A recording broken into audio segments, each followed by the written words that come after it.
घना हरा भरा जंगल था। ऊंचे ऊंचे पेड़, चहचहाते पक्षी और बहती हुई एक साफ नदी।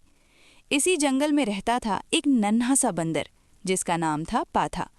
बहुत ही चंचल, जिज्ञासु और थोड़ा सा जल्दबाज था। उसे हर चीज तुरंत चाहिए होती थी। एक दिन पाथा पेड़ों पर उछल कूद करते हुए नदी के किनारे पहुंचा। अचानक उसकी नज़र नदी के बीच चमकती हुई चीज़ों पर पड़ी। अरे, ये तो रत्न है! पाथा की आंखें चमक उठीं। उसका मन बोला, अगर ये रत्न मेरे पास होंगे तो सब बंदर मेरी तारीफ करेंगे।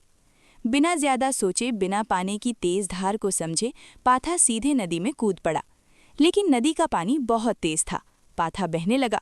डर के मारे उसकी चीख निकल गई, बचाओ, कोई है! तेज पानी, फिसलते पत्थर और ऊपर से डर। पाथा को अपनी गलती समझ आने लगी।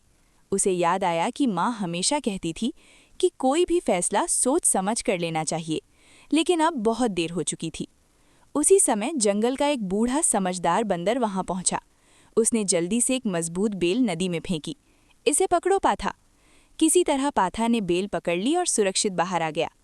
नदी के किनारे बैठकर पाथा रोने लगा। मुझसे बहुत बड़ी गलती हो गई। लालच में आकर मैंने अपनी जान खतरे में डाल दी। बूढ़े बंदर ने प्यार से कहा, गलती करना बुरा नहीं, लेकिन गलती से सीख न लेना सबसे बड़ी गलती है। उस दिन के बाद पाथा बदल गया। अब वो कोई भी काम करने से पहले सोचता, दूसरों की बात सुनता और धैर्य रखता। कुछ दिनों बाद फिर उसे वही रत्न दिखे, लेकिन इस बार उसने कहा, ये रत्न नदी के हैं, मुझे इनकी जरूरत नहीं। मेरी जान और सीख ज्यादा कीमती है। अब पाथा जंगल में सबका प्यारा बन गया। वो छोटे बंदरों को सिखाता, जल्दबाजी मत करो, लालच से दूर रहो, समझदारी सबसे बड़ी ताकत है। और हर शाम नदी के किनारे बैठकर सोचता, अगर उस दिन वो बचा न होता तो ये सीख कभी न मिलती। इस कहानी से हमें ये सीख मिलती है कि जल्दबाजी नुकसान पहुंचाती है। लालच में लिया गया फैसला खतरनाक हो सकता है। धैर्य और समझदारी से बड़ी परेशानी हल हो जाती है।